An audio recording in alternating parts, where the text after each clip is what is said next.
Welcome back to our channel. और आज हम लेकर आ रहे हैं आपके लिए कैश फ्लो स्टेटमेंट। अब आज लेकर नहीं आ रहे हैं, इससे पिछली भी मैंने 2 वीडियो आपके लिए बनाई थी, जिसमें एक वीडियो में मैंने आपको टोटल कैश फ्लो स्टेटमेंट को पूरा समझाया, दूसरी वीडियो में मैंने आपके लिए एक न्यूमेरिकल लिया, और अब मैं तीसरी वीडियो में आपके लिए कुछ एडजस्टमेंट्स को ले रहा हूं। एडजस्टमेंट यानी कैश फ्लो में जो हमें प्रॉब्लम कर सकती हैं वो एडजस्टमेंट बहुत ज्यादा टेक्निकल नहीं होती हैं, लेकिन अगर हम उन्हें समझे ना तो बहुत टिपिकल हो जाती हैं और हम क्वेश्चंस को सॉल्व नहीं कर पाते। क्वेश्चंस को सॉल्व नहीं कर पाते, अब समझते हैं तो वो कौन कौन सी एडजस्टमेंट हैं जो टेक्निकल हो सकती हैं हमारे लिए। तो सबसे पहले मैं ले लेता हूं एक पॉइंट टू पॉइंट करते, इशू ऑफ बोनस शेयर। अब इशू ऑफ बोनस शेयर का मतलब समझते हैं अब कि शेयर इशू कर रहा हूं, मैं शेयर इशू कर रहा हूं, लेकिन कैश मेरे पास नहीं आ रहा, पैसा मेरे पास नहीं आ रहा। तो इसका मतलब ना तो पैसा कहीं जा रहा है और ना ही पैसा कहीं आ रहा है, तो यानी कैश फ्लो पर इसका इफेक्ट नहीं पड़ता। लेकिन अगर आप ध्यान देंगे तो इससे मेरी शेयर कैपिटल बढ़ चुकी है। तो जब हम बैलेंस शीट में जाएंगे तो शेयर कैपिटल हम चेक करेंगे, भाई शेयर कैपिटल इंक्रीज हो गई, और शेयर कैपिटल जब इंक्रीज हो जाती है तो कौन सी एक्टिविटी होती है, फाइनेंसिंग एक्टिविटी। तो वहां पर आपको ध्यान देना है कि जितने पैसे के आपने बोनस शेयर इशू किए हैं, बोनस शेयर इशू किए हैं, तो उतने पैसे के शेयर को इशू हम नहीं करेंगे। जैसे सपोज कीजिए लास्ट ईयर हमारे पास 3 लाख के शेयर्स थे और अब है मेरे पास 350 के, तो 50,000 के यदि मैंने बोनस शेयर इशू किए हैं तो इसकी ट्रीटमेंट मैं फाइनेंसिंग एक्टिविटी में नहीं करूंगा। अब इसका इफेक्ट देखिए, अब इसी का इफेक्ट दूसरी जगह आया होगा, जर्नलिज्म में। कहां आया होगा, जर्नलिज्म में।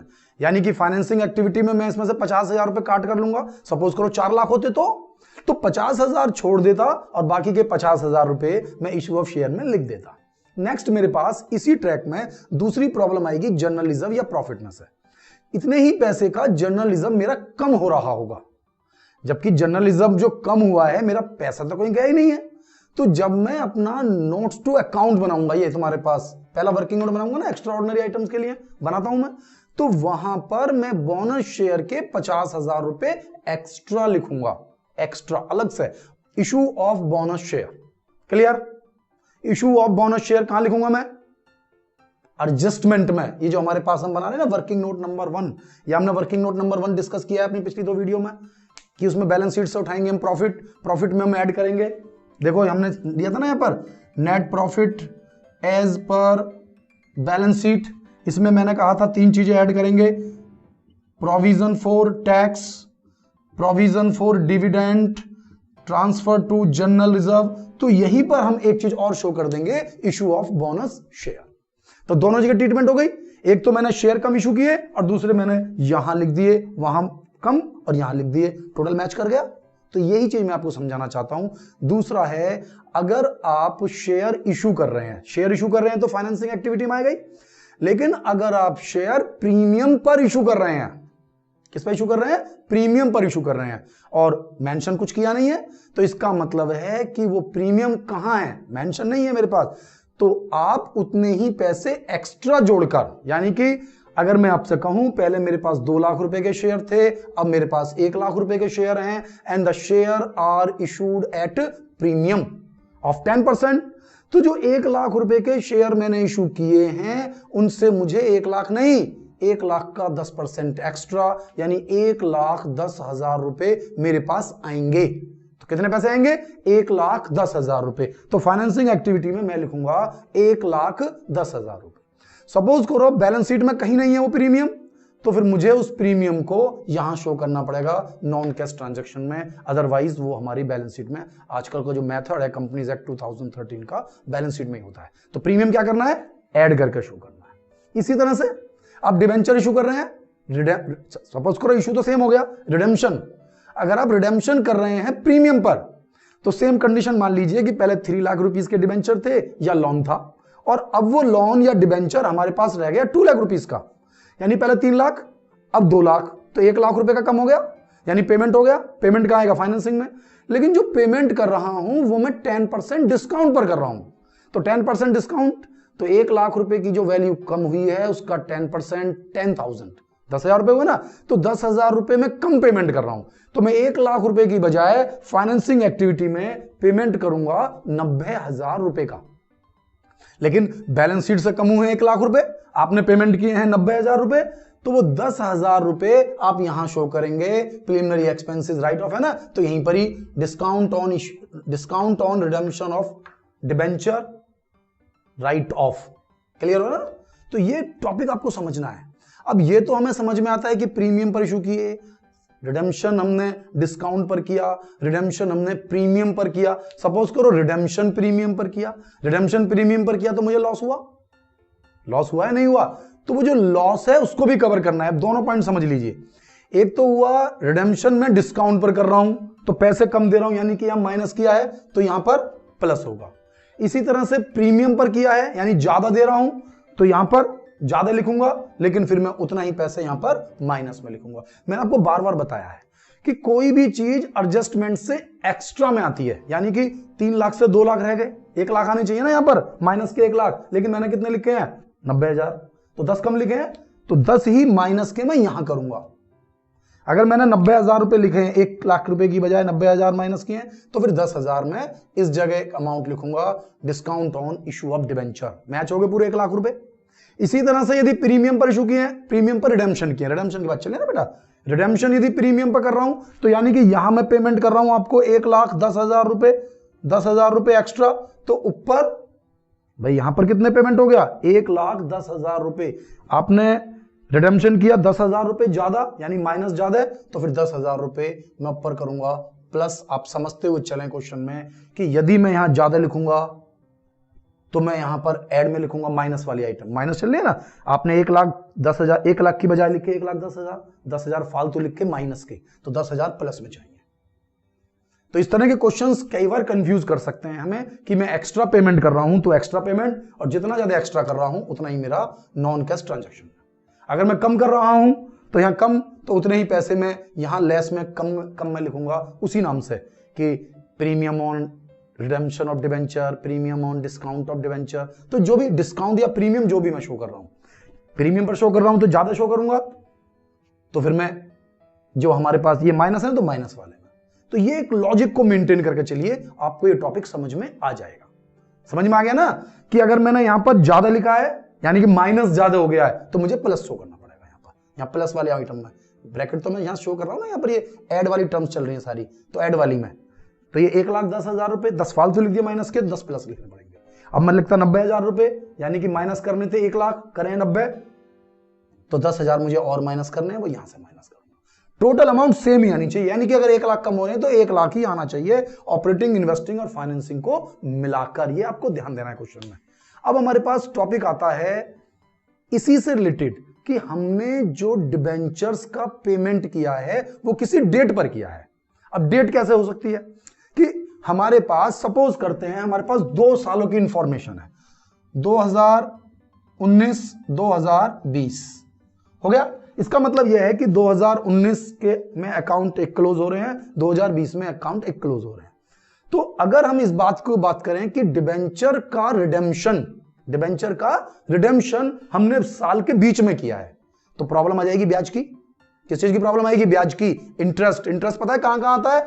इंटरेस्ट एक तो हमारे पास यहां आता है इंटरेस्ट ऑन लॉन्ग टर्म डेब्ट, और दूसरा फाइनेंसिंग में पेमेंट हो जाता है, payment of interest on loan, payment of interest on debenture, कोई भी हो, एक बार यहां प्लस एक बार यहां माइनस, मैच हो रहा है। लेकिन प्रॉब्लम कई बार आ जाती है कि वो एडजस्टमेंट में वो डेट दे रहा है कि रिडेम्पशन हमने किया है बीच में, अब बीच में रिडेम्पशन किया है तो फिर आपको चेक करना होगा कि जो पैसा आपके साल के लास्ट में था वो रिडेम्पशन की डेट तक यूज किया आपने, और फिर रिडेम्पशन से उतना ही पैसा कम हो गया।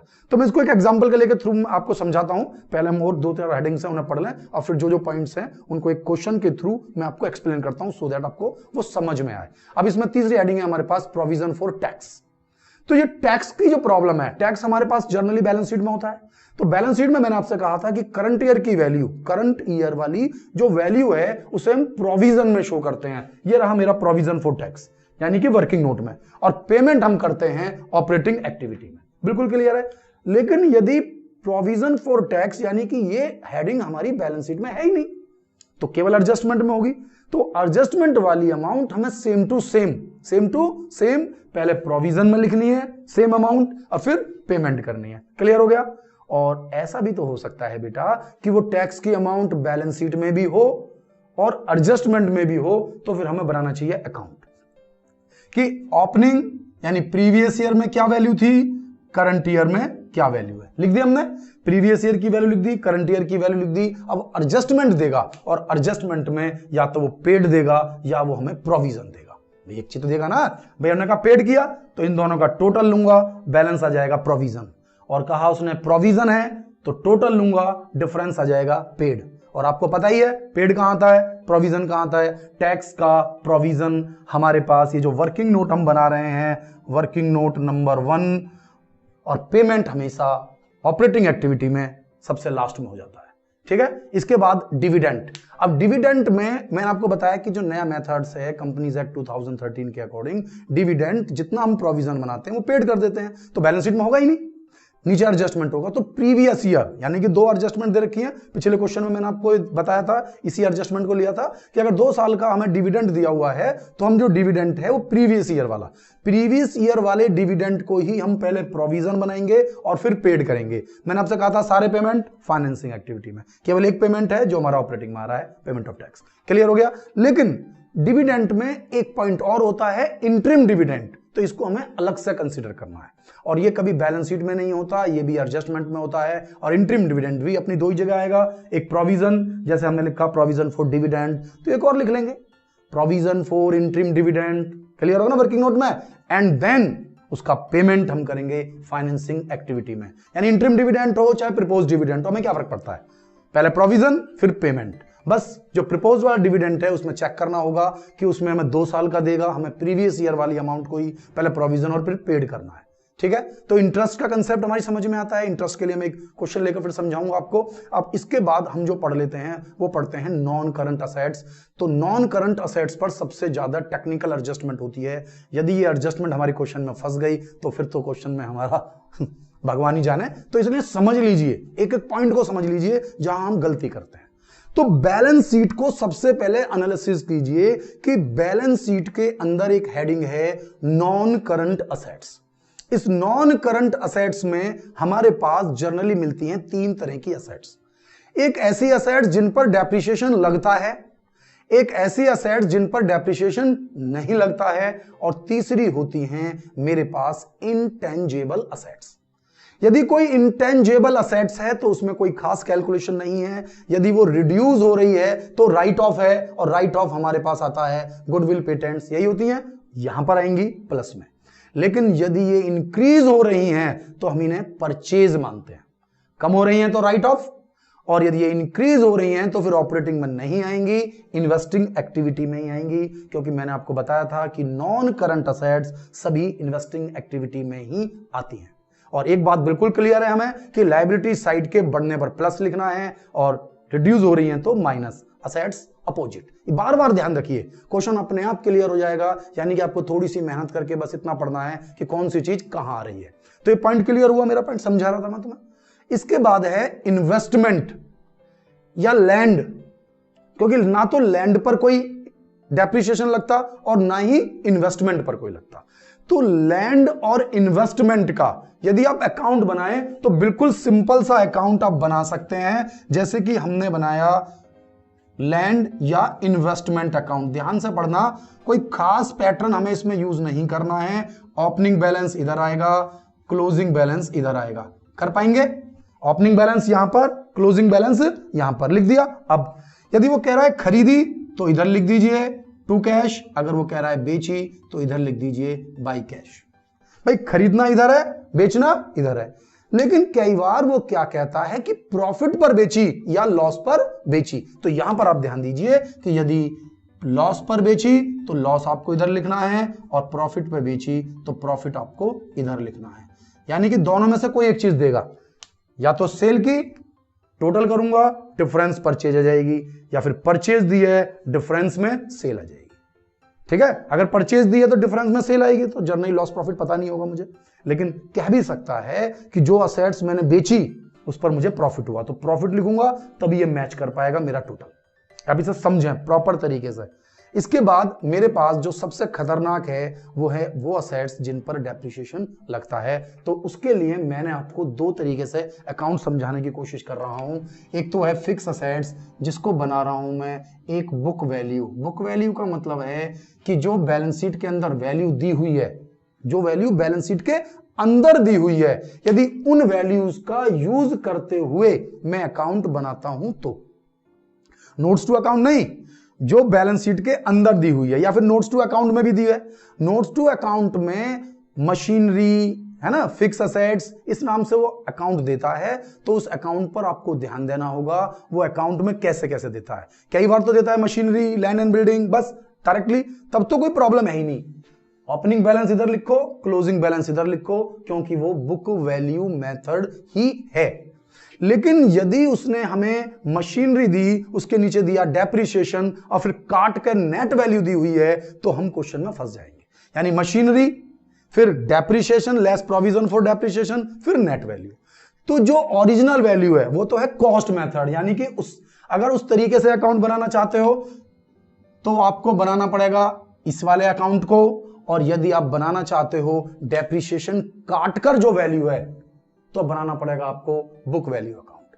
तो आपको ध्यान देना है कि आपने असेट्स की कौन सी वैल्यू यूज की है। यदि बैलेंस शीट में लिखी हुई वैल्यू यूज कर रहे हो तो ये बुक वैल्यू है, जिसका ओपनिंग बैलेंस यहां, क्लोजिंग बैलेंस यहां, यानी कि प्रीवियस ईयर की वैल्यू यहां और करंट ईयर की वैल्यू यहां। ये आपको फोकस करना है सो दैट कि आप इसे समझ सकें। प्रीवियस ईयर की वैल्यू, करंट ईयर की वैल्यू। इसके बाद अगर वो कोई इंफॉर्मेशन देता है खरीदी तो इधर, अगर वो इंफॉर्मेशन देता है बेची तो इधर, यानी परचेज इधर, सेल्स इधर।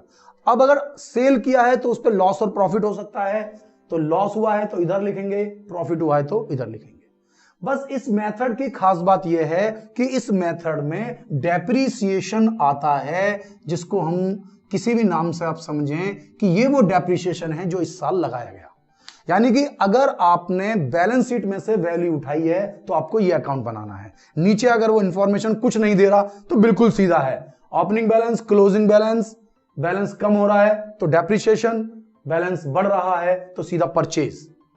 सीधी एडजस्टमेंट देगा तब हमें देखना है कि वो सेल है तो उस पर प्रॉफिट लॉस है। तो इसको हम अभी एक इलस्ट्रेशन के थ्रू समझने की कोशिश करते हैं, और इसी में है ये वाला डेप्रिसिएशन ही हमारे पास यहां डेप्रिसिएशन में आएगा। ये आपको ध्यान देना है। ये जो आपने सेल किया है और ये जो आपने परचेज किया है, ये सेल और परचेज, ये सेल और परचेज हमारा इन्वेस्टिंग एक्टिविटी है। कौन सी एक्टिविटी है?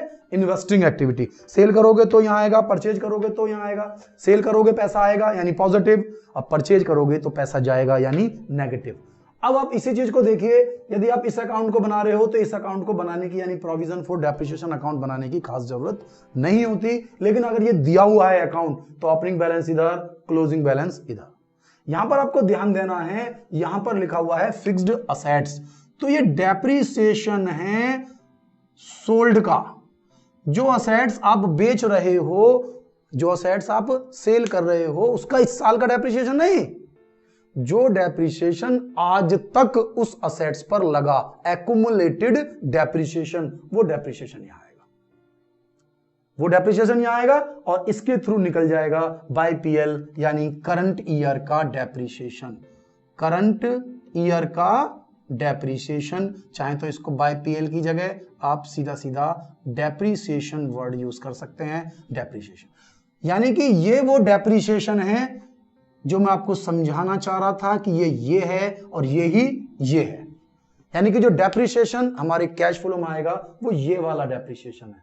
देख रहे हैं जो प्रोविजन फॉर डेप्रिसिएशन अकाउंट के बाय में आया, यही डेप्रिसिएशन यहां आएगा और यही डेप्रिसिएशन यहां आएगा। अगर इसी अकाउंट को हम बनाए कॉस्ट मेथड से, यानी बिना डेप्रिसिएशन काटे, मैंने कहा था ना ये कहां मिलेगा, लेकिन नोट्स टू अकाउंट में मिलेगा, ऊपर नहीं मिलेगा, नोट्स टू अकाउंट में। यानी कि पहले कॉस्ट, फिर less depreciation, provision for depreciation, फिर नेट वैल्यू। नेट वैल्यू से बनाया तो बुक वैल्यू, और अगर कॉस्ट वैल्यू से बना रहे हो तो कॉस्ट वैल्यू। यानी कि वही प्रीवियस ईयर की वैल्यू, करंट ईयर की वैल्यू, इसके बाद वही सेल, परचेज, वही लॉस, वही प्रॉफिट।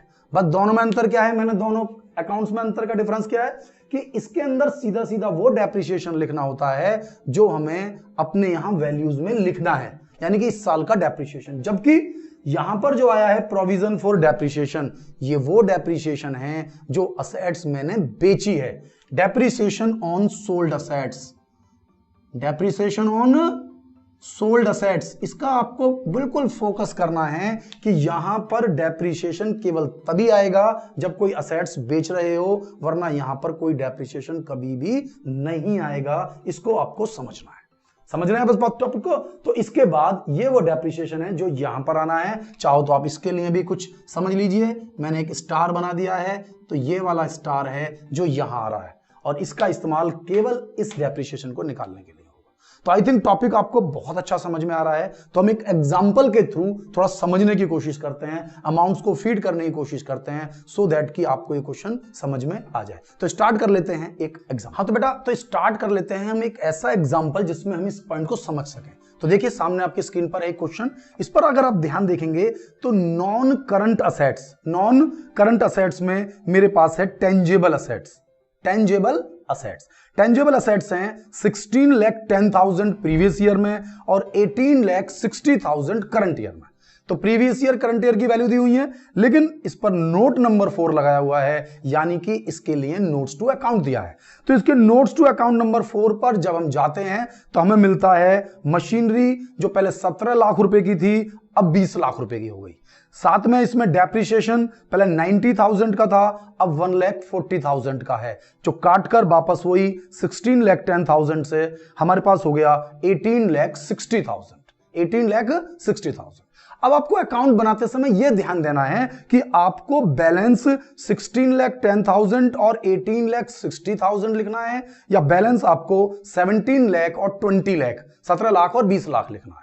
यदि आप 17 लाख और 20 लाख लिख रहे हैं, यानी कि आप कॉस्ट मेथड कर रहे हैं, 17 लाख और 20 लाख। कॉस्ट मेथड कौन सा है मेरा, ये रहा। अगर हम इस मेथड को कर रहे हैं तो 17 लाख और 20 लाख लिख रहा हूं मैं, समझ में आया मेरी बात। और यदि मैं कॉस्ट की जगह बुक वैल्यू मेथड से कर रहा हूं तो मैं लिखूंगा 16,10,000, समझ रहे हैं आप मेरी बात, और वैल्यू है 18,60,000। कोई ज्यादा टिपिकल टेक्निकल बात नहीं है, क्वेश्चन सामने आप बार बार देखिए। बैलेंस दिख गया। इसके अलावा इसके अंदर है मेरे पास एक्यूमुलेटेड डेप्रिसिएशन, इसका कोई फर्क नहीं पड़ता, ये तो वैसे ही लिखना है, पहले 90 और अब 140। तो पहले 90 और अब है ये 140। हो गया क्वेश्चन, लिख दिया मैंने। अब नीचे एडजस्टमेंट दी है, यदि एडजस्टमेंट नहीं देता तो बहुत इजी क्वेश्चन था, फिर हमें जरूरी नहीं था कि हम इसके अंदर अकाउंट बनाते कि भाई हमारा जो डेप्रिसिएशन था वो 90 से 140 हो गया। दैट मीन्स कि 50,000 का डेप्रिसिएशन लगा। मैंने समझाया था ना कि 50,000 रुपए का, ये सॉरी 140 इधर टोटल ज्यादा ना, तो इधर 50,000 का डेप्रिसिएशन लगा। ये डेप्रिसिएशन ही इस अकाउंट में आता और यही डेप्रिसिएशन यहां था। मेहनत भी नहीं करनी थी, कोई इंफॉर्मेशन नहीं थी, और यहां से डायरेक्ट हमारी परचेज भी निकल जाती, क्योंकि यहां पर वैल्यू है 18,60,000, यहां है 16,10,000, डिफरेंस में परचेज। कोई मेहनत नहीं करनी थी, सीधा परचेज आया थी, सीधा इन्वेस्टिंग, यानी कि इन दोनों का डिफरेंस परचेज था, इन दोनों का डिफरेंस डेप्रिसिएशन था। लेकिन उन्होंने हमें एडजस्टमेंट दिया। एडजस्टमेंट में वो कह रहा है machine with a book value of 10,000, machine जिसकी बुक वैल्यू है 10,000 रुपए, जिस पर एक्यूमुलेटेड डेप्रिसिएशन लगा हुआ है पहले से ही 40। इसका मतलब समझिए, यानी कि ये असेट्स कभी हमने 50,000 रुपए की खरीदी होगी, जिस पर आज तक 40,000 का डेप्रिसिएशन लग चुका है, और आज वो मेरे पास बची है 10,000 रुपए की, जिसको मैंने बेच दिया है 2,000 रुपए में। तो कोई भी एक मेथड यूज कीजिए। सबसे पहले कौन सा मेथड यूज करेंगे, सबसे पहले हम चलो बुक वैल्यू करते हैं। तो बुक वैल्यू में जो डेप्रिसिएशन लग चुका उसे हटाइए। हमारी मशीन की वैल्यू है 10,000 की, और 10,000 वाली बेची है आपने 2,000 रुपए में, तो आपको लॉस हो गया 8,000 रुपए का। समझ लीजिए, 10 की चीज कितने में बेची, 2 में, 8 का लॉस हो गया। और यदि कॉस्ट से करते तो ये मशीनरी थी 50,000 रुपए की। ये मशीनरी कितने की थी, 50,000 रुपए की, जिसे हमने 2,000 रुपए का बेच दिया, 40 का इस पर डेप्रिसिएशन लग गया, और 8,000 रुपए का हो गया लॉस। यानी यहां से पूरे 50 हटाने आपको। समझ लीजिए लॉजिक। अब आंसर दोनों में सेम आना है, चाहे इस मेथड से करो चाहे इस मेथड से करो, लेकिन अब आपको जो डेप्रिसिएशन है, जो प्रोविजन फॉर डेप्रिसिएशन है, इसमें दिया हुआ है हमें जो मशीन बेची उसका डेप्रिसिएशन था 40,000 रुपए। कितना डेप्रिसिएशन था? 40,000 रुपए। तो क्वेश्चन को समझिए, बहुत आसानी से हम समझ सकते हैं कि हम किसी भी मेथड से क्वेश्चन सॉल्व करें। सबसे पहले इस अकाउंट को पूरा करते हैं, यानी कि ये हुआ 1,80,000, 1,80,000, 90 माइनस कर दिए, यानी इस साल का डेप्रिसिएशन है 90,000, इस साल का डेप्रिसिएशन है 90,000, इस साल का कितना? 90,000। यानी कि यदि आपको ऑपरेटिंग एक्टिविटी में लिखना है तो इस साल का डेप्रिसिएशन है 90,000। तो इससे मेरा बुक वैल्यू खत्म हो गया, यानी कि इसका टोटल लूंगा तो डिफरेंस करके मेरे पास आ जाएगी परचेज। अब मैं इसका टोटल लूंगा और इसका टोटल लिख के डिफरेंस करूंगा तो निकल कर आ जाएगी परचेज। अब चाहे किसी भी मेथड से करूं, आंसर में ये परचेज सेम आनी चाहिए, चाहे ये हो चाहे ये हो, और परचेज हमारे पास आ जाएगी सीधा इन्वेस्टिंग एक्टिविटी में। इसी तरह से सेल आ जाएगी इन्वेस्टिंग एक्टिविटी में, सेल ऑफ मशीन और purchase of machine. Purchase of machine, जो परचेज है वो माइनस और जो सेल किया है 2,000 रुपए वो प्लस। आपको बस केवल क्या करना है? टोटल करके डिफरेंस करना है, टोटल करके डिफरेंस करना है। सही है। आप चाहें तो टैक्स का अकाउंट भी बना सकते हैं इसमें, क्योंकि इसी क्वेश्चन में आपको टैक्स ऊपर भी दिया है, टैक्स नीचे भी दिया है, और ऊपर टैक्स दिया हुआ है कितना, यानी टैक्स पहले दिया हुआ है प्रोविजन में 11 और अब लेटेस्ट में दिया हुआ है करंट ईयर में 18। फिर उन्होंने मुझे इंफॉर्मेशन दी है नीचे कि टैक्स को पेड किया है 16,000 रुपए। देखिए ध्यान से क्वेश्चन में कितना पे किया है? 16,000 रुपए। तो इनका टोटल लीजिए, डिफरेंस कीजिए, 34,000 11 माइनस कर दीजिए, यानी कि 23,000 आपके पास हो गया प्रोविजन। आप इसे समझ लीजिए, यानी 23 आपको यहां लिखना है प्रोविजन फॉर टैक्स में, और पेमेंट में लिखना है आपको 16,000 रुपए, जो हमारे पास आता है ऑपरेटिंग एक्टिविटी में। लिखते हैं ना यहां पर पेमेंट ऑफ टैक्स, यानी कि अगर टैक्स ऊपर भी दिया है नीचे भी दिया है तो हमें बनाना है अकाउंट, और इसके थ्रू हम सीख जाते हैं अपनी हर तरह की एडजस्टमेंट, और इसके थ्रू हम अपने जो कैश फ्लो के क्वेश्चन है उनको प्रॉपर्ली सॉल्व कर सकते हैं। तो आपको ये मेरी वीडियो कैसी लगी? यदि वीडियो अच्छी लग रही है तो अपने दोस्तों के साथ क्या नाम है शेयर करें, अपनी वीडियो को लाइक करें, चैनल को सब्सक्राइब करें, और इससे भी जरूरी है यदि आपने बेल आइकॉन प्रेस नहीं किया है तो बेल आइकॉन प्रेस कर लें, जिससे कि जो मेरी वीडियोस हैं उनके जो नोटिफिकेशन है वो आपको लगातार मिलते रहें। थैंक यू, मिलता हूं नेक्स्ट वीडियो।